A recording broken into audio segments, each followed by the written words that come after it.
Menzies for Rebel News here at the corner of Dundas and Broadview in Toronto. Quite literally the scene of the crime. More on that later. But I think I speak for millions of Canadians when I say it is outrageous and egregious, the sort of justice system we have under the Liberals these days. It's catch and release, namely the cops arrest offenders, including dangerous offenders, and what happens? Days or even hours later, they are released. In fact, it's like a catch and release kind of program. But what happens when the police themselves are operating in catch and release mode, that they're not even waiting for the courts to release these people back into the community? And the reason why we're here is that several days ago, there was a person at this corner, and his video image was caught by the surveillance cameras at this wonderful shop called E-Gears Bikes. And it was amazing. He was assembling a rifle in broad daylight. Here, check it out. It was just after 8:30 Wednesday morning when a man appears to find a disassembled gun on the northeast corner of Broadview Avenue and Dundas Street. Security video shows him immediately attempt to try and put it together. Videos, you can see the man try vigorously to put the gun together while people walk by, including children. When officers arrived, they handcuffed the man who was complying with every instruction. They found the rifle in pieces and inoperable and placed the parts on the hood of the police car.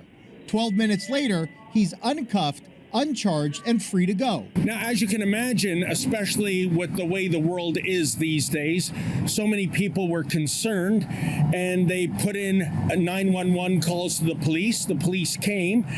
They initially arrested the man, but then they simply confiscated the firearm for destruction and did not charge that individual. And it is incredible, folks, because I spoke to our resident gun expert, that would be Ron Craig, and I said, if that was a law-abiding gun owner out in broad daylight with a weapon, what would happen? Well, 5 things would happen. Number 1, the gun would be seized. Number 2, you would be charged with several firearms offenses. Number 3, your home would be raided and any arms there would be confiscated. Number 4, your firearm license would be immediately revoked, and you would be banned also from owning firearms for at least 5 years, and expect 6 figures worth of legal fees as your case goes through the courts. But this guy, nothing to see here, folks. Move along. Well, I'm with Jay Bannister. Jay is a former Toronto police officer. He now runs Mad Lab Press, an incredible portal. I suggest you check out Jay's photos. I'm at a loss for words that he was actually let go. The guy's assembling a rifle on a public street. And you're right when you say that if it was anybody else, like a legal gun owner,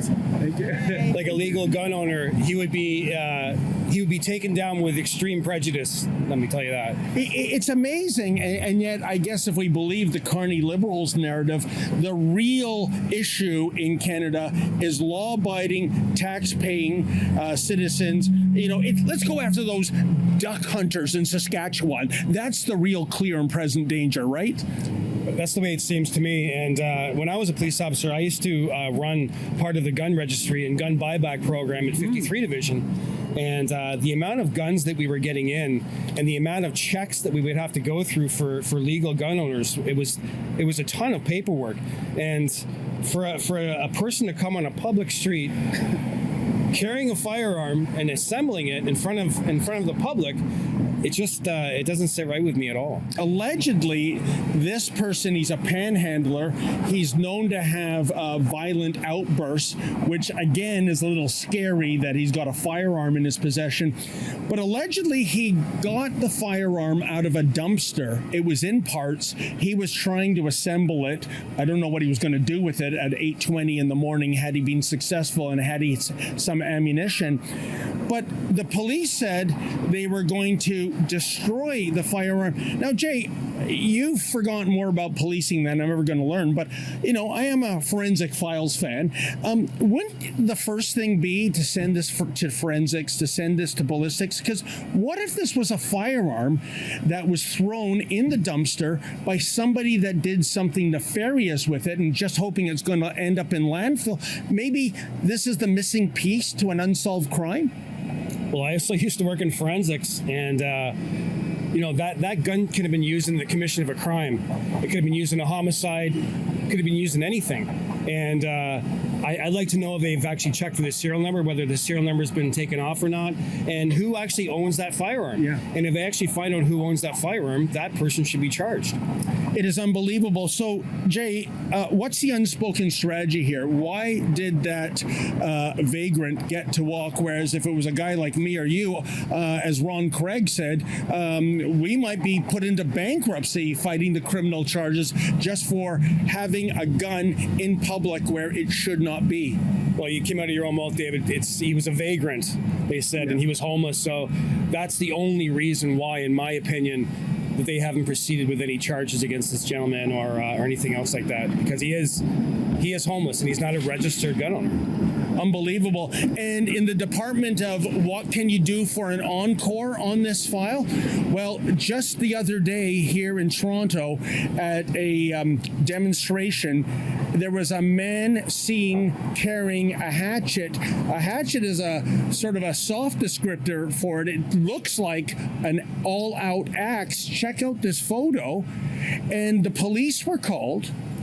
And at first they arrested him, and then they took the cuffs off, did not press charges, and gave him his hatchet back because he said it's only for chopping wood for his ceremonial fire. He's allegedly native.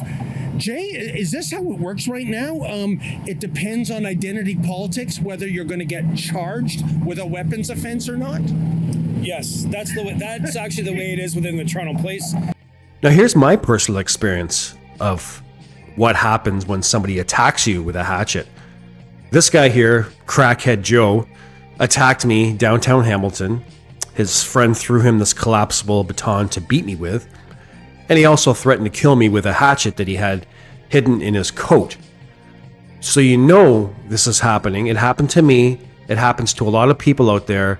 Homeless people, mentally ill people are carrying weapons. And I remember, it had to have been 10 years ago, I pulled over a car with a Sikh gentleman inside, and he was wearing a big knife on him, which in terms of the police and the law is illegal in the sense of how big it was. But I was told to leave it alone. And he was allowed to possess that knife and actually wear that knife. I'm surprised you weren't taken to the Ontario Human Rights Tribunal, and I'm not kidding here. So I guess what have we learned, Jay? If you want to walk the streets of Hogtown weaponized, be it a gun or a hatchet, I guess if you're pulled over by the boys in blue, just say, I am a member of X group, and no charges will be filed. You'll be on your way.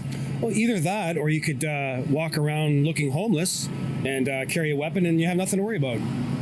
It's unbelievable. I can't believe what's happened to the streets of my beloved birthplace. I really don't recognize this city anymore. And and really, I get those members of law enforcement saying we have to tighten up bail and probation. I know the leader of the Conservative Party, Pierre Poilievre, he has a plank called jail and not bail. It is a serious problem. But when the police themselves are making decisions who to charge and who to turn a blind eye to, that is a big problem. For Rebel News, I'm David the Menzoid Menzies.